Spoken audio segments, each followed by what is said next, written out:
there? Didn't see you come in. It has been a time, hasn't it?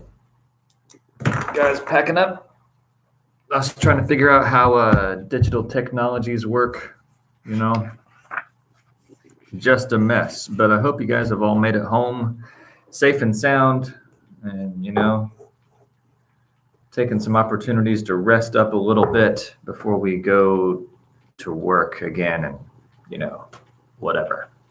I'm going to say a couple of quick things about our course design going forward, and then a couple more things just about, lecture-y stuff about life and pandemic, then maybe a few last comments about what we would be talking about if we were actually meeting today in person.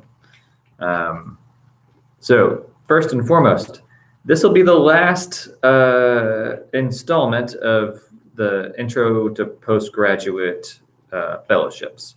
We're not going to have the meeting that was scheduled for after spring break on mock selection committees. That meeting was going to have some common documents on so we can compare and contrast people who had applied for the same grant. That might be nice to have, but it's really too workshopy to do in any way that I know online. We will have our final dossiers will still be due April 7th. So April 7th is a Tuesday. It's a couple weeks after spring break. You can email those to me, and that will conclude the course, right? That'll get you through, get you wound up with us so you have time to move on and deal with your other coursework. So in the meantime, we'll have office hours will be conducted through Google Hangouts, which is available to us through our Lion email accounts. We have, you can use that through a browser on your desktop, laptop, or through an app on your phone, very easy to use. And if you want to meet with me or visit with me about coursework or just about other stuff going on in college or dealing with life, send me a note and we will set that up.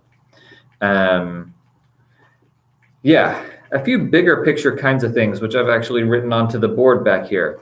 I'll slide out of the way. To the extent that we have rules that are given to us by government officials, let's follow them, okay? I know there's a temptation to say, oh, it's not a big deal, if I go out to the gym or whatever, or it's not a big deal if I go visit my older cousins or older whatever family members. It could be a big deal though. Those rules are in place for a reason. You guys have probably seen that today's Tuesday. Yesterday, I think, is when San Francisco announced a pretty strict curfew, basically pulling things down to shelter in place and also having, restrictions on everything except the grocery store and emergency services, something like that. Those kinds of rules are austere and very hard, but also the kinds of stuff that, they're there for a reason. So if those measures come to us, let's don't be like Karen and ask for the manager or assume that those rules don't apply to us because we're exceptional. Let's just kind of go through with it. Some other guidelines that I have with you, also, whatever, wash your hands, avoid time with your older family. Up here, social media. I would encourage you guys, I know this is super hard to do, but I would encourage you guys to limit your time on social media where misinformation is going to take place. Maybe disinformation might be spreading there. Limit your time on social media because that's not going to be conducive to less anxious feelings, probably conducive to more anxious feelings. So I would encourage you instead to, emphasize time creating alternate channels with your friends and family through direct message, through FaceTime, through whatever. I would also encourage you guys to create a daily schedule, item 3, so that you have something like a routine to stick to. I mean, if it's just like eternal spring break where you wake up and kind of dilly and dally and do things at your whim, that's probably not conducive to staying on track for your coursework. You guys are sharp students, so I'm not too terribly worried about that. I do have 4 items here bulleted in regarding the kinds of things that you might think about for filling your time if we're going to be home on our couches for like extended periods. I encourage you guys, if you're into this kind of thing, to tinker with stuff. Take stuff apart, put it back together. Far better than just like being on your phone all day. You might learn some things that might, more importantly than learning, it might like satisfy the curiosity drive. Also encourage you, make art. Doesn't have to be good, doesn't have to be for anybody. You might make it for yourself, toss it in the trash. You might make a little tune and put it on like a GarageBand or something like that. You might take leftover paper and make a collage, who knows? Point being is that art making, the process, not the product, art making is, proven to be conducive to peace and mindfulness. Likewise, read something. I don't care what, doesn't matter what, it's not a contest. If you want to go at like James Joyce or something crazy, okay. But moreover, I think you should, make time to read something, fiction or nonfiction, also proven to help you kind of, push away the worries and pressures of the world and just be immersed in something else. Last, there are restrictions or kind of guidelines, I guess, against being out in public places, not yet including nature. So go, I'm looking out the window behind you, the camera here, and it's rainy and gross. But soon it won't be so bad rainy and it'll be less gross and you can go take hikes. Nothing saying you can't go take a hike, maybe go find some climbing to do, whatever. Good opportunities there to get out of your house in ways that are not going to run afoul of, the kind of social distancing rules. So that's kind of a long run on thinking about quarantine, which we've only been doing for 2 days in our house and already kind of sucks. Kids want to go out and play. Kids want to go see the neighbors. Kids want to go, and, the more they talk like that, the more I do too. So it's not easy. It's probably going to be less easy over time, but some guidelines such as these, and certainly you guys can chime in with your own, I think can help mitigate some of the existential crisis that we'll have, each of us, in addition to like the national story of public health. All right, shifting gears into interviews. So to my knowledge, we don't have, by the way, this is on live. There are a couple of people watching it. I think that if you type something in here to ask me a question, I'll be able to see it and respond. That's the idea. I don't know what I'm doing though. A couple of things to talk about with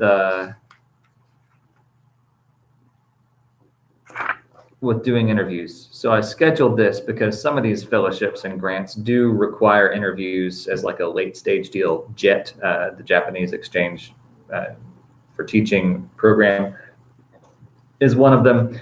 I don't think that anybody has that as part of their protocol today or for the semester, but we can talk about it anyway. If you get an interview this semester or for any other semester, for the semester of your senior year, whatever, for graduate schools, for different kinds of opportunities, you need to immediately talk to your advising professor, whether that's one of the bio people, whether that's me for this class, and also immediately talk to Annette Castleberry in Career Services, because oftentimes these interviews move pretty quick. They might tell you on like today, March 17, and then expect you to do an online interview or even to fly somewhere or drive to like the nearest consulate or something within 10 days. So it can be very, very fast moving. And in that regard, it's good to have, to get the ball moving quick on feedback and some practice. So practice is one of the things that makes an interview more comfortable because you kind of have a better feel for how things might actually unfold. There are some templates for sample questions that abound online. Annette Castleberry has templates for questions that are, that pertain to the same kind of things that we've been talking about. You should always be thinking about like, what are the ideal candidate features for a given grant? What kind of questions might they ask? You can kind of like foresee some of those things. But a mock interview with professional people will give you more comfort for walking into a room full of strangers or logging into a hangout with strangers, looking them in the face or at the screen and talking about stuff, right? One of the most important things that Annette focuses on, Ms. Castleberry focuses on from Career Services, is what she calls the ATQA rule. Answer the question asked. Sometimes that can be unflattering, and you might feel like the thing is to move to a more flattering opportunity, right? Or a more flattering answer. Don't do that, because people see through that immediately, and it looks like poor form, and it looks pretty dishonest, and that's the kind of thing that can kind of deep six people before they even really make it into the room for last decisions. So you might have so if you're an English professor, for instance, and they ask you a question about if I were applying for a job, somebody might ask me, well, how do you teach British literature? And I could BS and say something about those people who are Americans who wrote in England for a little while, or maybe they knew some English people. T.S. Eliot was born in St. Louis, but he got a British citizenship by the time of his death. I could talk about him, but that's a BS answer. Everybody knows that's a BS answer. Instead, what would be more effective in a case like that is to say, look, I don't have a lot of experience with that, but I'm excited about it. That may or may not be true, but you can always say if there's a lack of something, I'm excited to catch up somehow, right? Other kinds of sample questions, sample strategies we could talk about if it comes down to an interview. The kind of basic gist of it is, practice the in-person stuff, conduct some thorough research on the grant, right? And maybe even if you have this information, the people who are going to be in the room for the interview. And then remember that it's as with the statements of purpose, which are difficult, right? You want to talk about yourself, but you want to really be talking about the grant or the opportunity, right? So every time that they ask you a question, you're talking about yourself and your experience and your, hopes or goals or whatever, but you're also talking about what's the mission of this deal? How am I suturing myself to it, right? Anyway, short talk on interviews. So we would have also done a third round on statements of purpose. I think I don't really have much new to say about that, except that the more practice with it, the better. So between now and April 7, when the dossiers are due, if you want to talk to me about, troubleshooting this or that to get things down to word count, troubleshooting ways to get your ideal self more aligned with their ideal candidate, I'm completely happy to work on that with you, because honestly, at this rate, what else do I have to do?